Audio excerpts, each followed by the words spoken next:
Hey everybody, Dr. Mike Hattabaugh at HeroMarriage.com, and today I'm going to give you my number one tip for how to keep your marriage from failing. Stay tuned.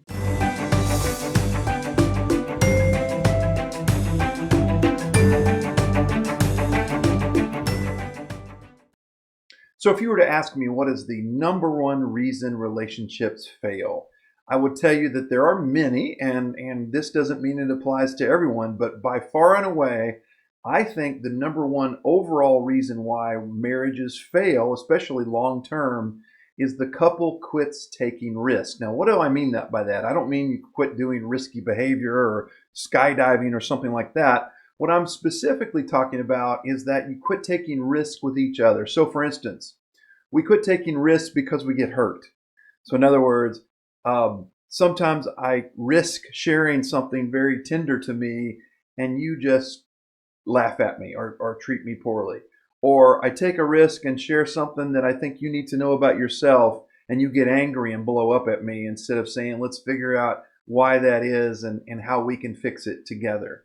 That's what happens. And that's to me the number one reasons why most relationship fails. It's not the actual behavior, it's the fact that we're no longer willing to take risks to fix it. Or another side of that is we quit taking risks because our partner rejects them. So we go, hey, how about this new idea? And maybe we could do this. And our partner goes, nope, I'm not doing that. I hear this a lot from women about their husbands in counseling. Women go, I say, you know what? Maybe if we went to a counselor, maybe we could get some help. We don't need counseling. We're doing fine. Well, I know a lot of guys that do that for a while and their wife eventually gives up. And for a while, it just settles in and the guy thinks, oh, we're going great. And then all of a sudden, she's gone. Now, I don't want that to happen to you. I want you to be willing to take risks. You know, it's okay to go to counseling. It's okay to disagree as long as then you go, let's figure this out. Another reason we quit taking risks is because we fall into a routine. We just slowly over time quit doing the things that brought us together. That original dating stage when we couldn't wait to be with each other and we said, hey, let's go try this new thing out. And you know what? I want to introduce you to my friends or let's go do this new thing together or new restaurant or take a trip. We fall into routines and we get up every day and we do the same thing over and over and over. Now, there are a few couples that's right for them, but not many. As a matter of fact, I would say that the vast majority of couples have a tension between there's one person in the relationship that doesn't want to do nearly as much new things as their partner does. And you better figure that out or you're going to be one of these people that just quit taking risks and all of a sudden you'll find yourself going, I don't even enjoy this relationship anymore. So that's the number one reasons why marriages fail, in my opinion. It's not the arguments that happen between a couple. It's not the particular issues that they have. It's just they've decided along the way that either they're going to a routine and they're happy with that, or when they do try to take risks, their ideas and their thoughts get shot down. So how do you do that? Because my thing is that, and all the studies are starting to show this. I've seen this right now on Facebook during this quarantine time is that people are going, I've realized I don't want to be alone anymore. I'm looking for a mate. I just saw a friend of mine yesterday who posted a post about, you know what, I've decided I want a partner and I want to have a family because they realize there's value in that. The people that are thriving during this time are people that have family to hang out with. And so I want that for you. I want you to find a partner for life that you can look forward to the rest of your life with. And in order to do that, you have to realize that emotionally, spiritually, intellectually, and even physically, you've got to be willing to take risk. Let me walk through how to do that. First of all, take a risk to be open. Agree with your partner. If you haven't done this in a while, if you realize, man, I have shut down, there are things that I don't share with my partner anymore, sit your partner down and say, look, I want this to work 20 years from now. So I want to take risks to be open with you. I want to share something with you about my heart. I don't want to be afraid that you're going to reject me. So let's agree to be more open with each other. Pick one thing and try it and see what happens. And hopefully that'll go well. And maybe over time you think, oh, well, 10 years ago we used to fight about this stuff. Well, maybe now you can talk about it and you can't. Or maybe even 6 months ago, or maybe you're just beginning your marriage And you've got to figure out a way to go, you know what, we've got to be able to talk about the big problems in life, okay? The second thing you can do is risk to not settle when you fight. Now, I've been married almost 33 years, and my wife and I can fight. My kids will tell you that. We're firstborns, and we have stubborn opinions sometimes, but we never settle for that. We never say, oh, we're fighting about this. Let's separate on this and never bring it up again. Now, there's a few issues in our life that we've gone over time. You know what? We realized we're never going to agree on this one specific issue.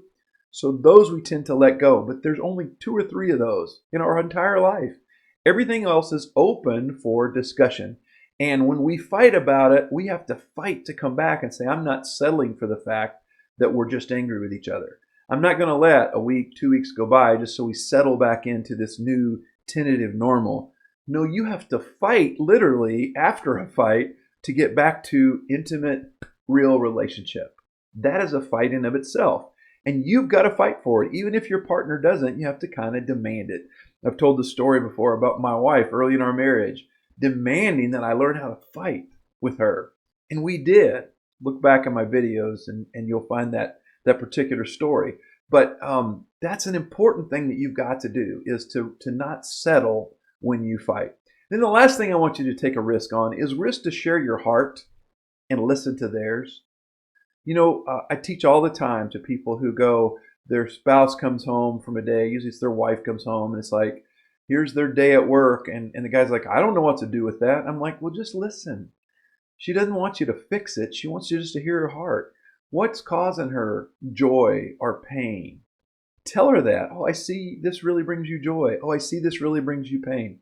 That is so important, and that's taking a risk of saying, I'm risking to understand you. It doesn't mean you have to feel that way about their thoughts. That's a mistake, again, a lot of couples make, is, oh, I have to match her emotion. No, you don't. You just have to hear it. And then take a risk to share your heart with them and say, you know what?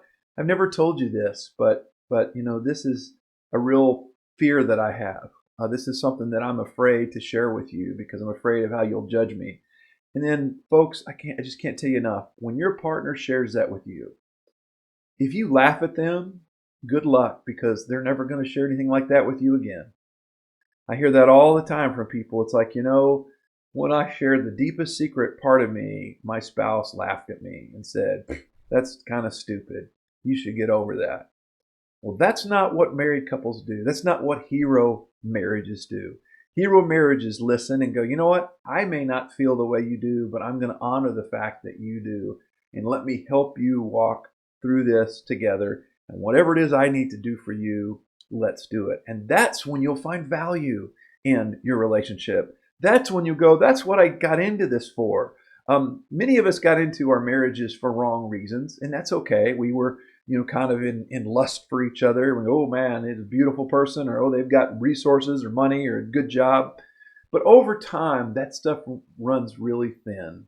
So I can't tell you enough how important it is to say, you know what, I've got to take a risk with my partner. I've got to share my heart. I've got to fight for the fact that we need to reconcile after a fight and come back and really connect together. And then I've got to risk my heart and listen to theirs.